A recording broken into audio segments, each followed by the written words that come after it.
The story started with these beams. And my wife spent her summers for most of her life at her family house in Nantucket, which was built in the 1700s. And there's in the old homes, the second floor system is resting on beams. And she wanted to know if, could we do that? And I'm like, yeah, well, let's find out. At first, we didn't consider building. And then when we walked the place and then saw the land, it changed that dynamic a little bit. And then when we saw this particular lot, we walked from the road down through the woods. There it was. Some people create history by living in a home.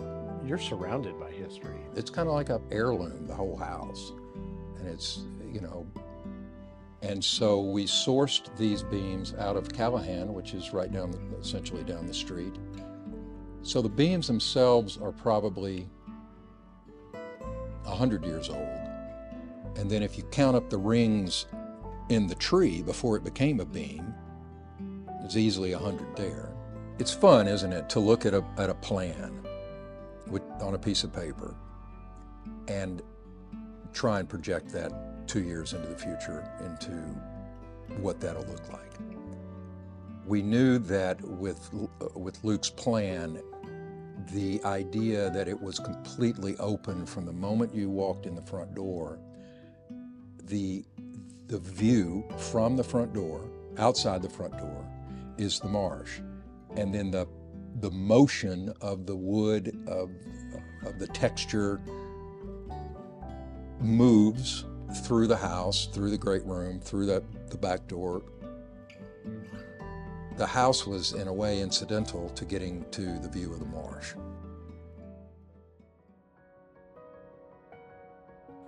But when I look at the exterior, we always had a passion that we were going to try to honor old Fernandina and bring that forward. And I love the little details like the way you did your siding in the 3 or 4 inch planks and not 6 inch. And you see that in downtown Fernandina, and that's a really wonderful quality.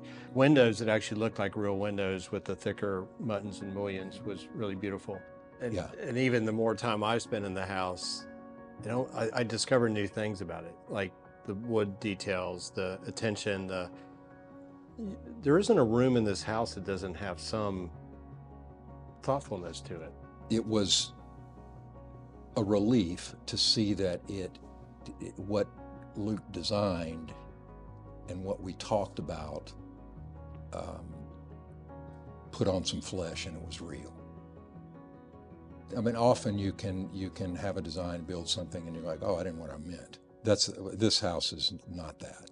This is exactly what we meant. Yeah. The reality was as good as the promise. Yeah. And Bruce was the only person that could answer in the affirmative, can I put beams on the ceiling? And Bruce had the answers of how. So that's where our real friendship began, was in this struggle of getting 400-pound pieces of wood firmly secured in the truss system, and that started it. And then the level of craftsmanship is one I had not seen since I trained as a carpenter in Nantucket. It's not like any other house. Don't get emotional. No, I am, because it's like, who has, Oh, you are getting emotional. I am. Oh, goodness, buddy. Sorry. I know. It's crazy. I don't know why. Bruce was the only one I knew who could help me and then ultimately take over and carry that. That's how it started, and then he was able to finish and push through occupancy and all of that. I love how, you honored the land You protected the trees. You've honored trees in this home, multiple species, multiple ways you brought it to life. That was the first thing. It wasn't even about the house. It was more about this land, that tree that's out front, and sort of this view. Some people create history by living in a home. You're surrounded by history. That's a beautiful thing. Like you're in this living history, you're making your own memories here, and it's really genuine.